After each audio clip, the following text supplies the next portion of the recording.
walk without a word. Our footsteps were not in sync. You were half a step ahead and I follow behind. On this road we had walked 100 times together. We were awkward, like people who had never been here before. I almost reached for your hand out of habit, then put my hand back in my pocket. We were headed to our usual cafe, as if it were the last thing on the list we had to do. I opened the door and the familiar smell of coffee, the low sound of music greeted us. A silence flowed between us. At the same speed the coffee was getting cold. You were just fiddling with the handle of your cup. I pretended to look outside, but I was really watching your face in the glass reflection. And that's when I saw them at the table next to us, two people in matching white sneakers, sharing a pair of earphones, one for each, laughing at a phone screen. It was like someone was replaying a scene from a season we had lost. And I suddenly thought, everything has an end. We choose the prettiest flowers, knowing they will wilt someday. We carry them home and try to hold on to that beauty for just a little longer. But when the petals start to turn brown and fall one by one, we know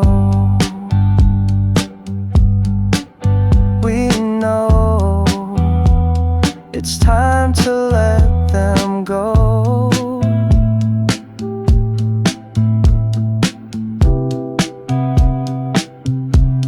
I quietly looked at your face in the glass, and beyond it at the two people who were laughing. The beginning is perhaps the longest farewell to the end.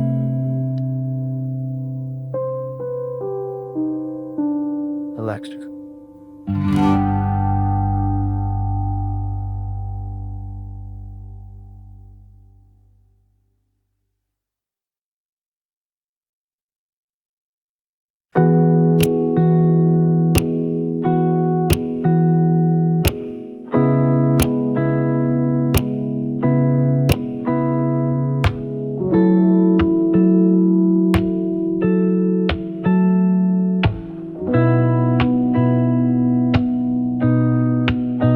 I opened the door, but there was no answer.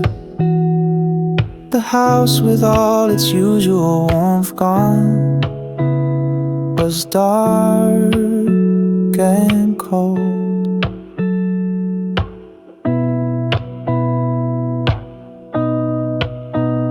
I fumbled for the wall familiar and turned on the light. And in that moment, everything in the house started screaming at me all at once.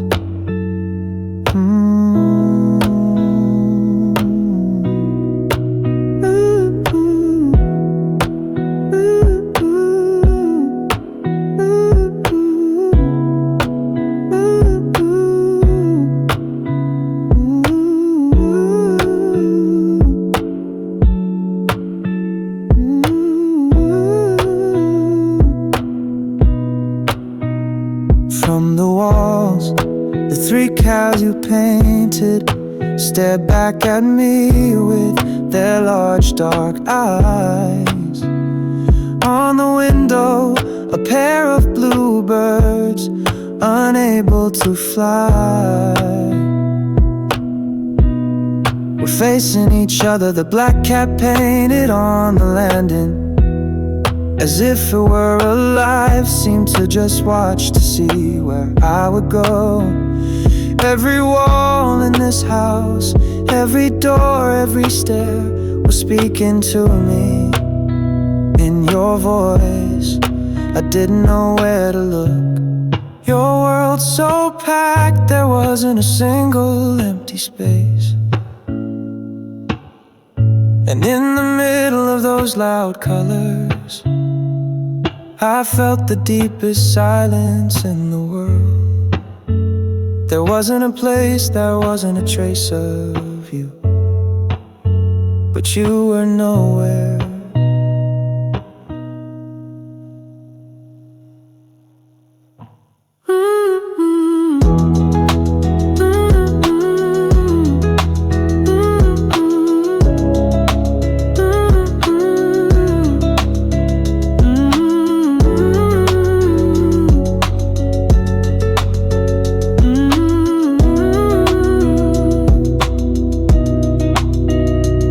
On a chair sat the paint can you used to use.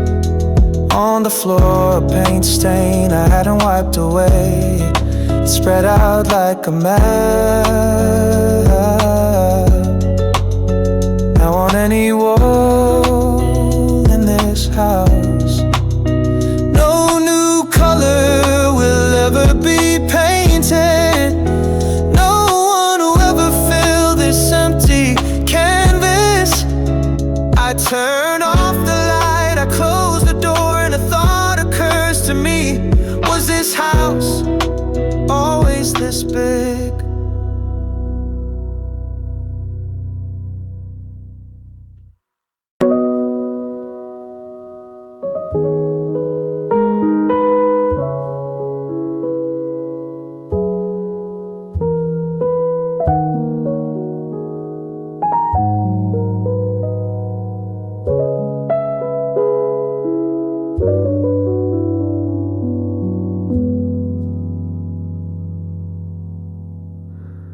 The streetlights in this neighborhood are different from mine. I stop in front of the third house, the one with the single yellow light in the window. Inside that small square light is your world. I just watched for a very long time. Your small shadow passed across the curtain as you turned a page, a shadow that yawns. You were reading a book, I don't know, in a room without me living your time.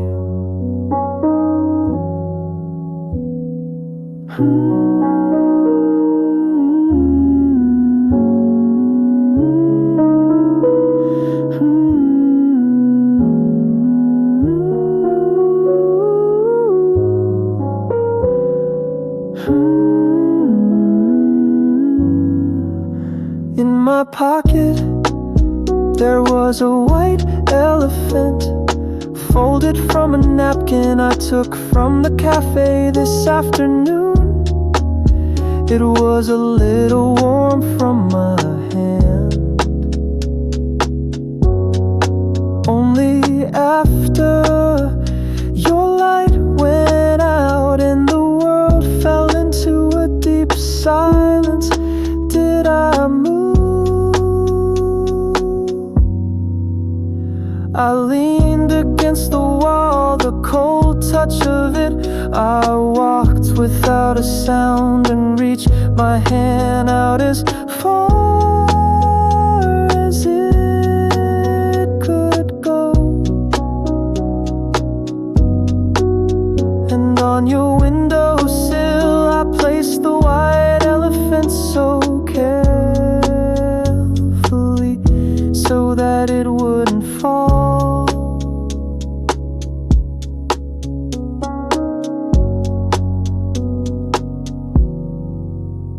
I turned away. Now it was was my shadow that stretched along on the street. No one saw me, you didn't see me, but that's okay.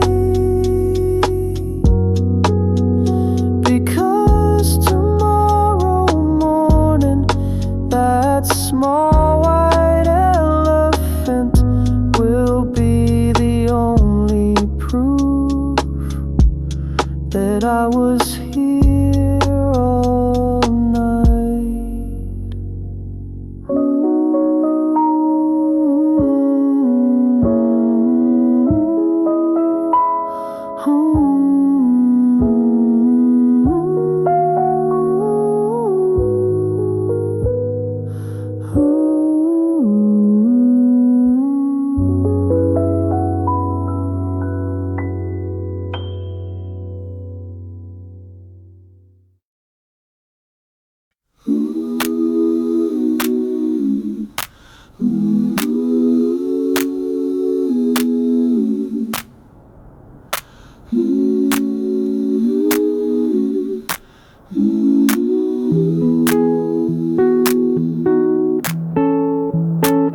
The 3 o'clock bell chimes, a distant promise signal.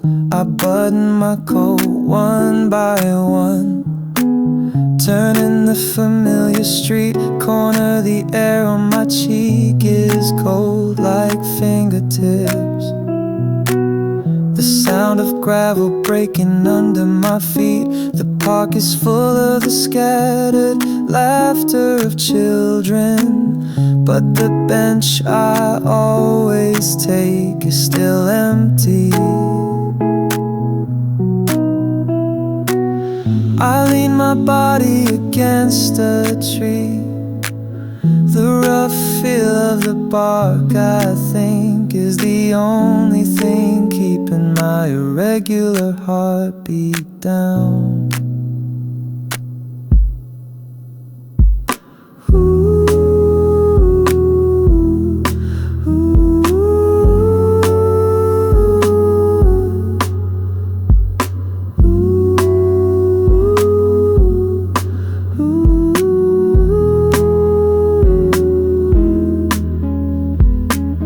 I saw a red ball rolling from the other side, and following it, a dark colored coat.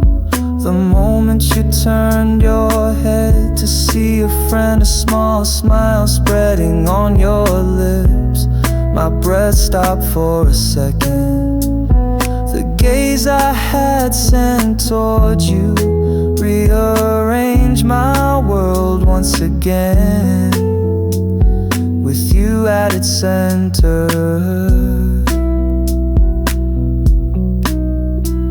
Just then, through the dry branches, the sound of carriage wheels rolled in, a sleek, polished sound of leather and wood beneath a feathered hat, a hand in a white glove. That gaze did not turn toward me, as if it had nothing to do with the small world I belong to.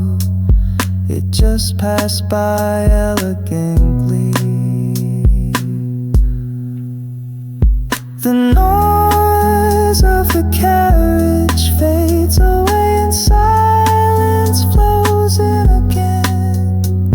The children's laughter too has scattered on the wind and grown faint. All that is left is the cold air, the feel of the tree bark, and inside me the quiet ringing of a single unnamed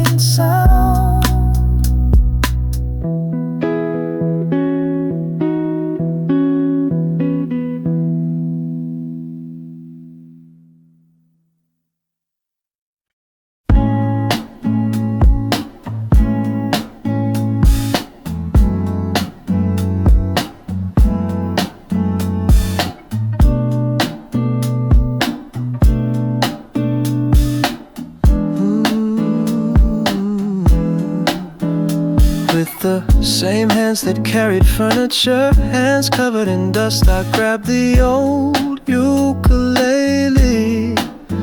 If it's in tune or not, doesn't matter, I just had to sing this song. I stood in front of the shop in a spot where the sun shone well, and just waited for you to appear. And then around that corner you came walking. In that moment the entire landscape of the world blurred into the background. I swallowed once and strummed the first chord. When the song began, my legs went weak. The steps were a mess, my voice trembled like a fool. I could feel the stares of people passing by, looking at me like I was strange. But none of it mattered. In my world there was only your face, getting closer and closer.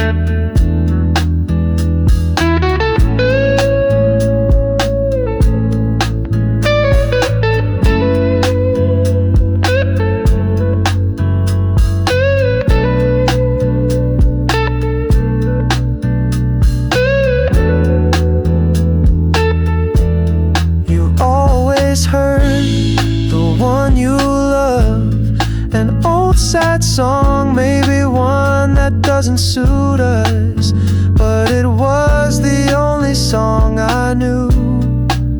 The sweat soaked through my shirt, I was out of breath.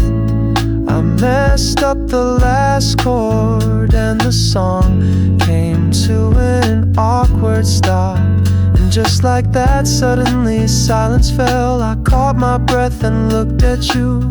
You were standing still, just looking at me. And then ever so faintly I saw the corner of your mouth lift up. That was enough. This song, this clumsy dance, all of it, that was more than enough.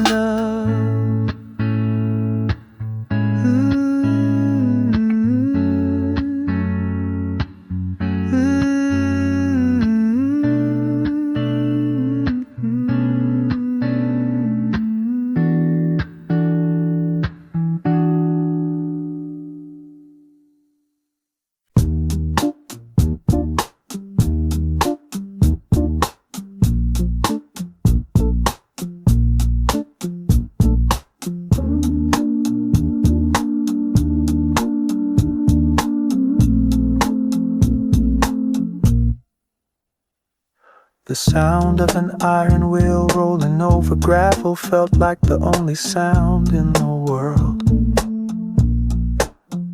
The sun was hot and the dirt dust rose in a haze. The stares of the people on the roadside stuck sharply to my back. I just looked down at the tips of my old shoes, at the slowly moving ground, like someone who believes if you lower your head you won't hear a word the world says.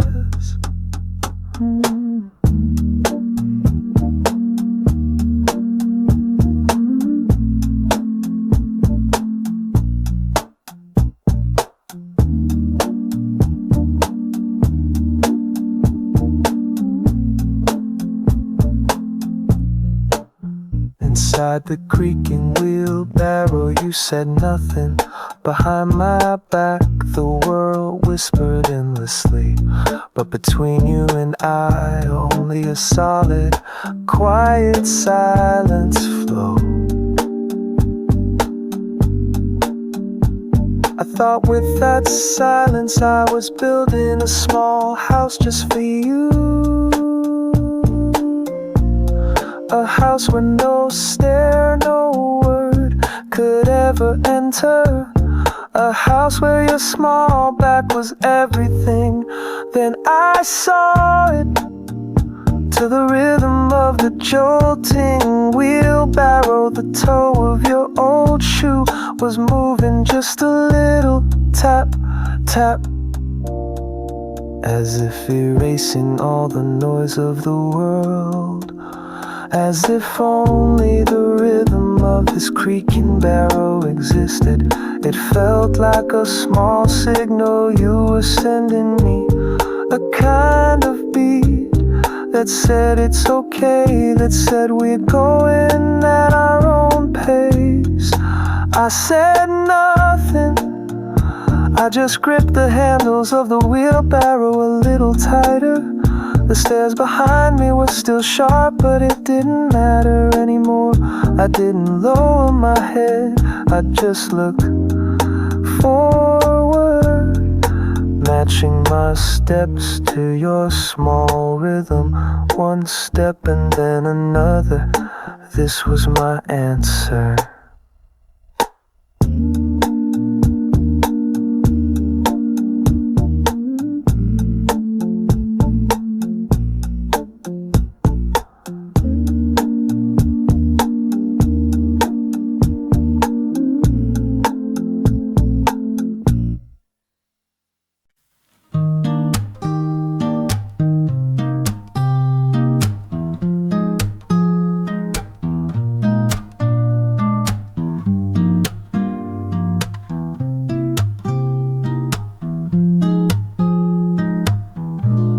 The 4 o'clock sun made the shadow of everything long.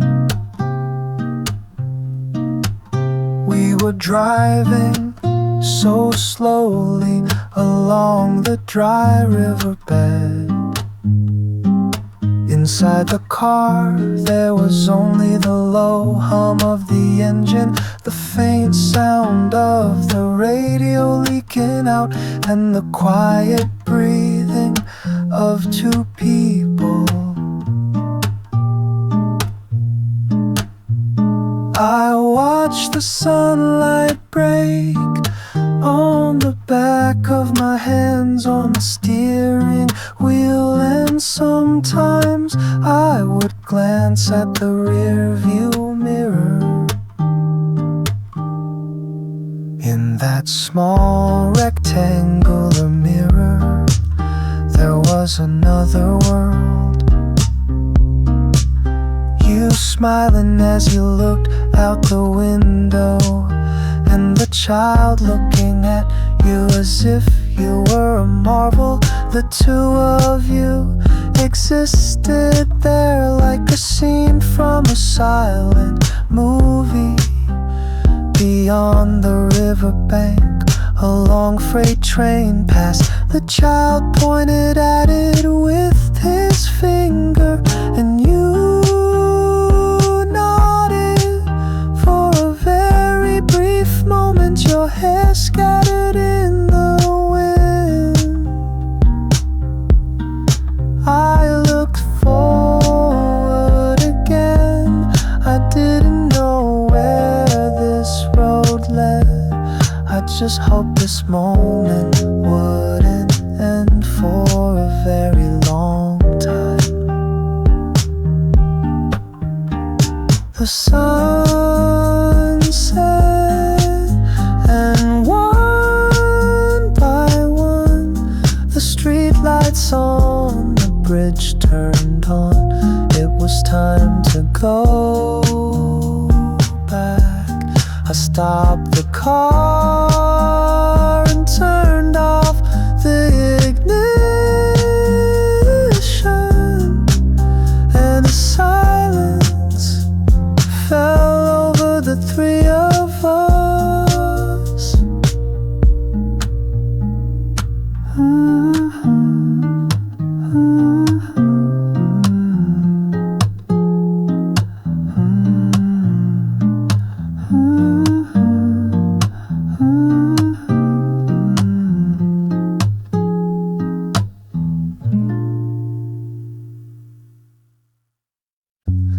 February was entirely gray. One morning for no reason I took a train to Montauk. There was a name that lingered on the tip of my tongue, a color I couldn't remember. Everything was erased, but the empty feeling itself felt like one giant memory.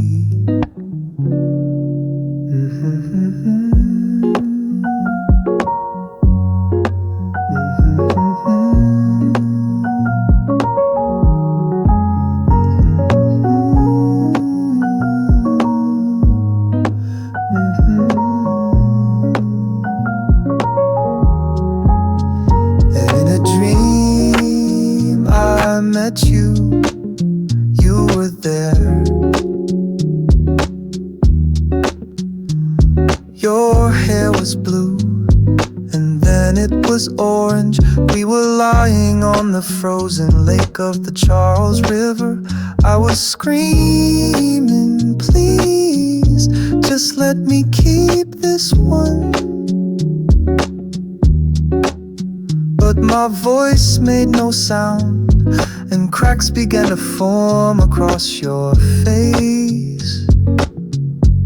The beach house crumbled like wet paper. The books lost their titles.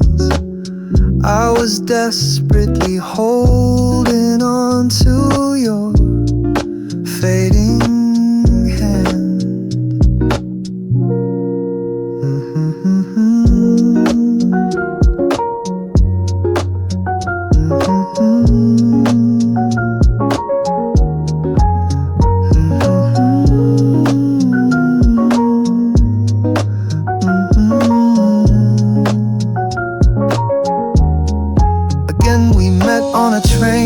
Strangers who couldn't recognize each other. You were wearing an orange hoodie. For some reason I couldn't take my eyes off that color. We exchanged an awkward hello and endured the silence all the way. Before we parted, you asked in a very small voice, have we met before? A small cassette tape arrived in the mailbox. We sat side by side in your car, listening to our own voices telling us how much we grew to hate each other. A perfect record of how love turned into sharp-edged hate.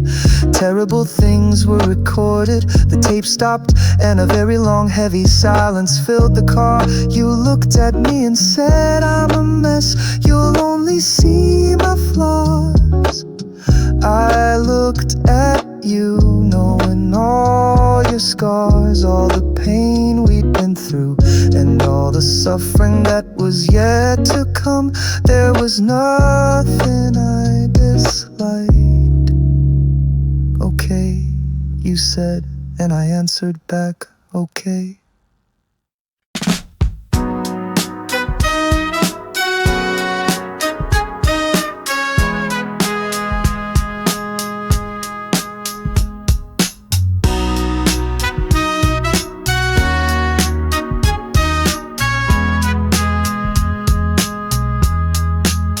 Outside the school gates, the most awkward silence would fall between us.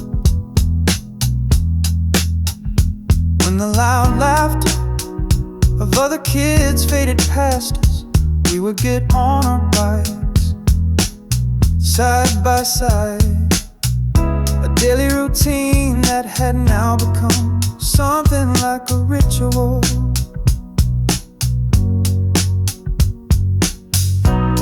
The sun, like a lazy cat, had been turning over on the city roofs for a long time. The asphalt was just beginning to breathe out the day's heat. The sound of your pedal was a little lighter, mine a little heavier. For the first few minutes, we wouldn't say a thing.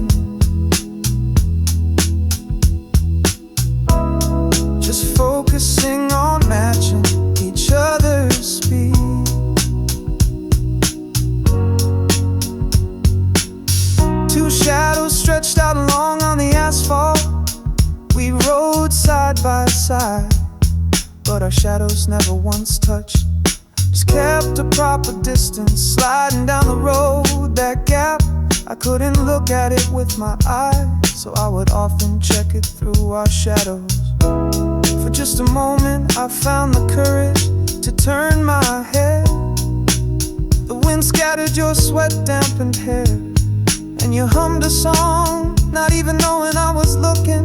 I opened my mouth to say something, but felt like any word would lose to the sound of the petals and scatter. So I closed it again. As always, at the familiar alleyway, you were the first to hit the brakes. A short, regretful squeak. See you tomorrow.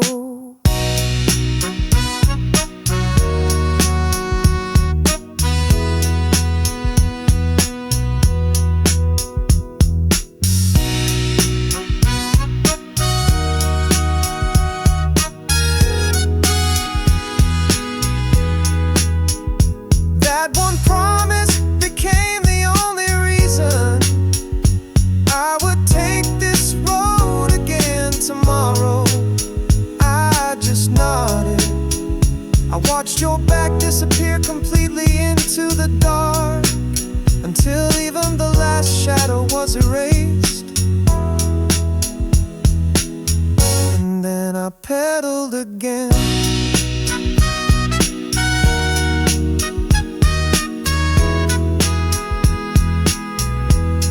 Now on the road, only my heavy sound remains.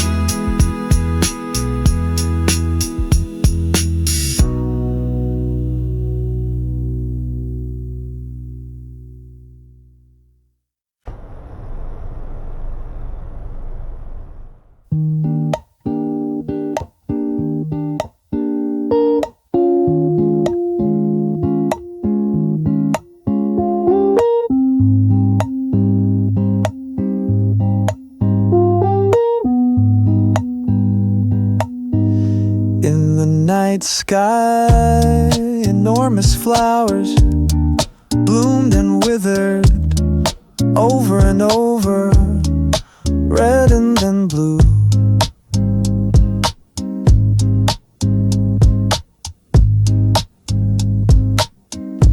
Each time the light washed over our faces, we looked at each other like strangers. The whole bridge trembled with a low, thick sound.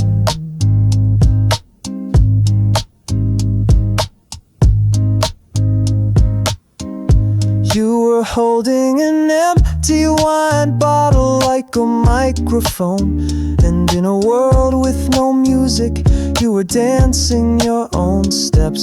The hem of your white dress floundered in the air. You staggered precariously and then grabbed my wrist tight.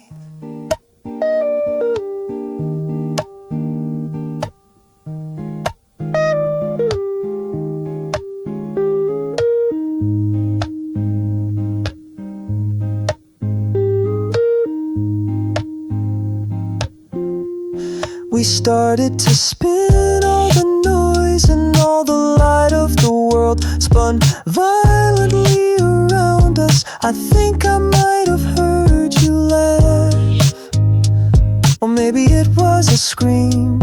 The acrid smell of gunpowder wedged itself thickly between us. There was a moment when the fireworks stopped. In the sudden silence I finally heard another sound, very close, your rough and hot breath. We stood there drenched in sweat and just looked quietly into each other's eyes. Again a huge sound exploded in the sky, but nothing mattered anymore. On the cold bridge there was was only the two of us. The scattering ash settles silently on our shoulders.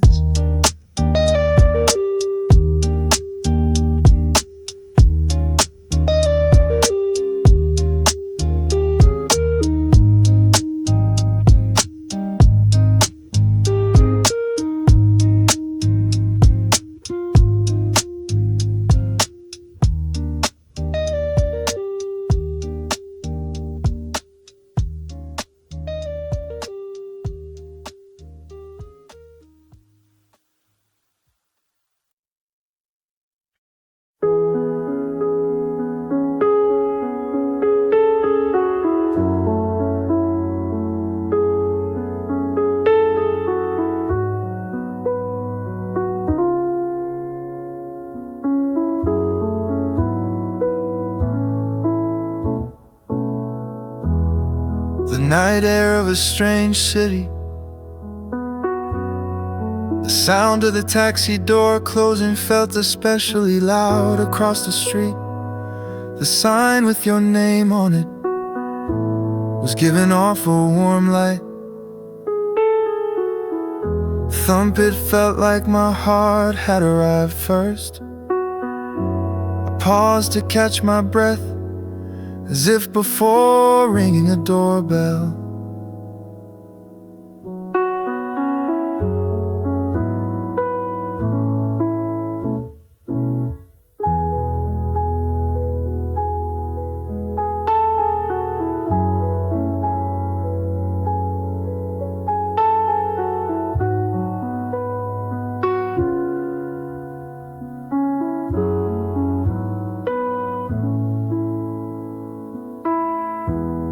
As I stepped inside, the sound of strangers' laughter and clinking champagne glasses washed over me.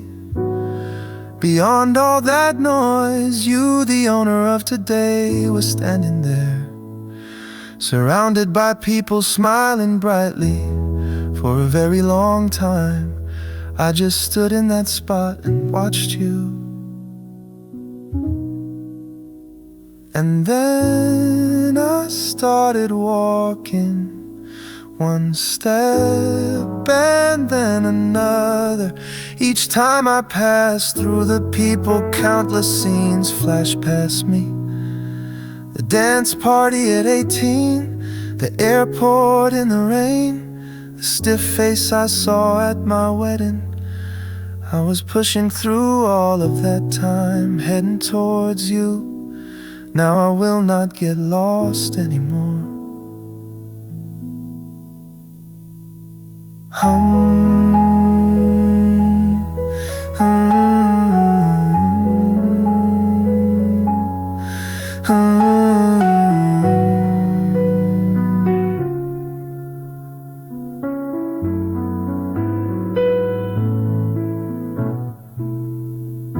Finally, when I stopped in front of you, all the noise stopped, as if by magic inside your eyes. I was standing straight, that vast distance of 12 years had narrowed to just a few steps. I finally gave you my long overdue first question. Dance party, will you go?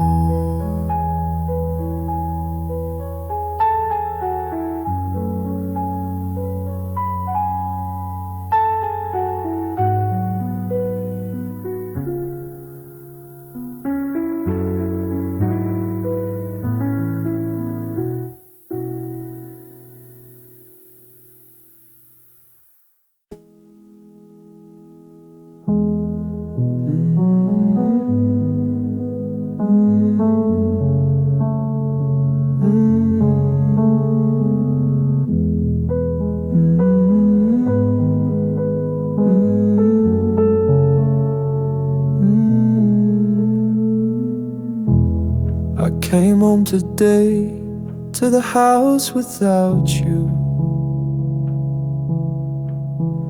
When I opened the front door, a strange silence greeted me. The small lamp in the hallway you always left on was dark. When I turned on the lights, I knew you are not here. But this house is entirely full of you. The 3 cows on the wall stared at me. Their large dark eyes, they looked just like yours. The bluebirds on the window, just as you used to, were gazing at something far away outside. I couldn't sit on the sofa, I couldn't sit on the stairs, because your cats and your flowers were always sitting there. How could you, in this white house, leave a trace of yourself in every single place? I wandered through the house and then sank down next to the paint can you used to use. A single brush was hardened to the floor. A spot of yellow paint I hadn't wiped away was frozen on the floor just like a piece of sunlight.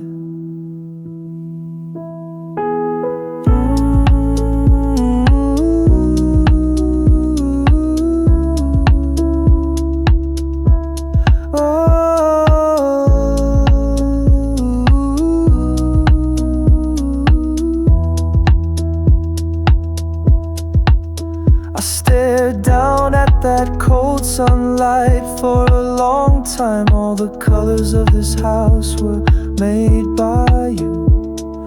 Now that you are gone, this house has no color at all. As I turned off the light and went outside, a thought occurred to me. Was this house always this big and this quiet?